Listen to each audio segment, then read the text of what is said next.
Greetings, loved ones. Today we're going to ask, what is child traumatic stress?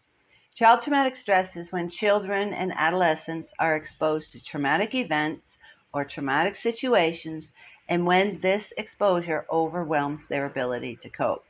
Help us get these messages out. Please subscribe to our channel, follow us on Facebook, Instagram, and Twitter. Hit the like button and the notification bell, and please share these messages with others. You could save a life. So when children have been exposed to situations where they have feared for their lives, they believe they could have been injured, they've witnessed violence, or tragically lost a loved one, they may show signs of traumatic stress. The impact on any given child depends partly on the objective danger, partly on his or her subjective reaction to the event, and partly on his or her age and development level.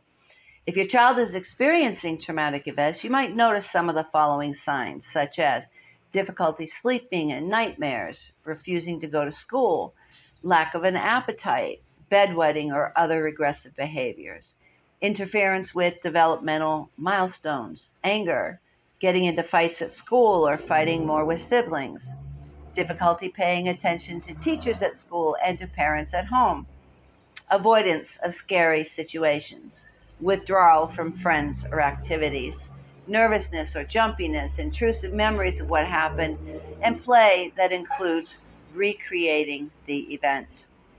So what is the best way to treat child traumatic stress? There are several effective ways to do this.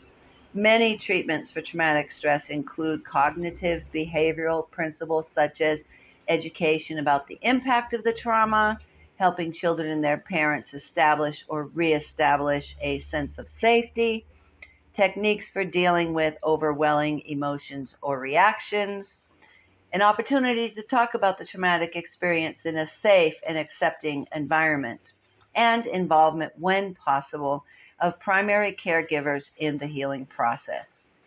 So what can you do for your child at home? You know, parents never want their child to go through a trauma and suffer its after effects. Having someone you can talk to about your own feelings will help you better your child.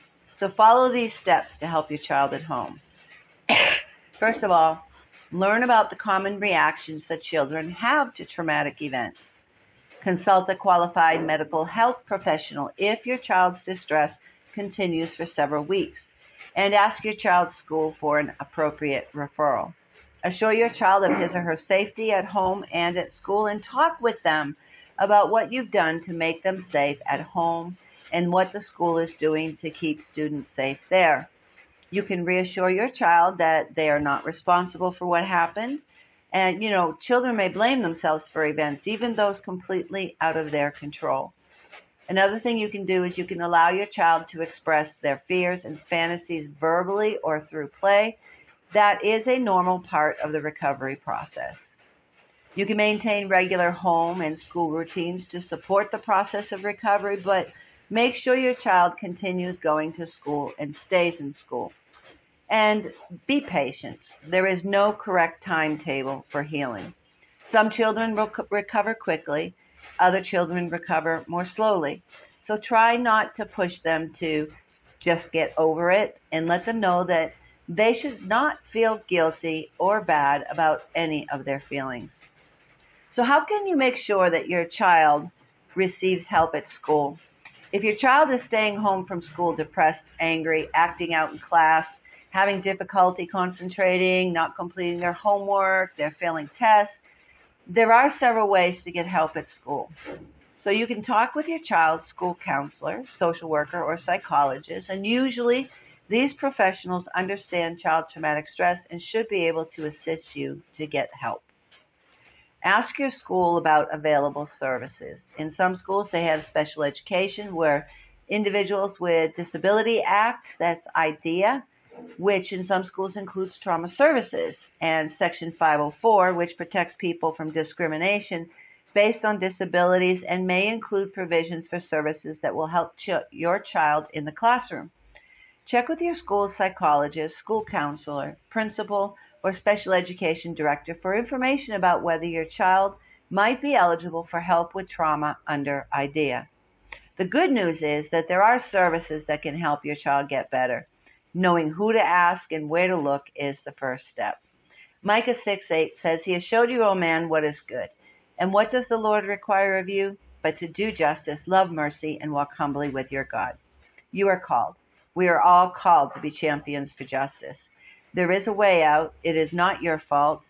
Abuse is not love. And most of all, I want you to know that you are not alone. If you're suffering violence today, please reach out to somebody.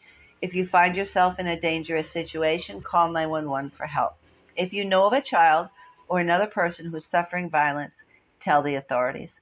In our next episode, we're going to talk about complex trauma facts. Until then, God bless you.